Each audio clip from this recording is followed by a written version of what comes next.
will discuss the concept of assessment year and previous year. Okay, we'll talk about previous year first. Previous year means the year in which the income is earned. Okay, it is also called as financial year, accounting year, the year in which income is earned by the assessee.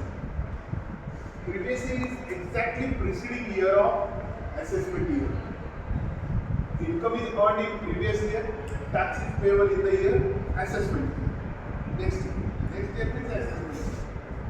For example, the previous year is 1st March 2020 to 31st March 2021. That is 2021. Then assessment year is 1st April 2021 to 31st March 2022. That is 21-20. I hope it is understood.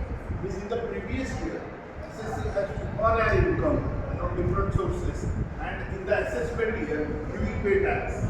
You will submit the return of income as per the due dates given by the Income Tax Act 1961 for different types of assessees like individuals, HUF, society, cooperative society, partnership firms, company, trust, the tax audit assessees. For different types of assessees, different due dates are given by the Department of Income Tax.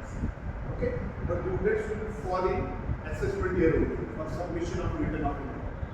So assessment year means the year exactly succeeding the previous year. The assessment year is the year in which tax on income is payable by the assessee. As we discussed, if the income is earned in the year 2021, tax is payable in the next year 21-20. Return of income will be filed in assessment. Then I hope it is understood. If any question is there, you can ask. Any question, any doubts? So I hope it is understood.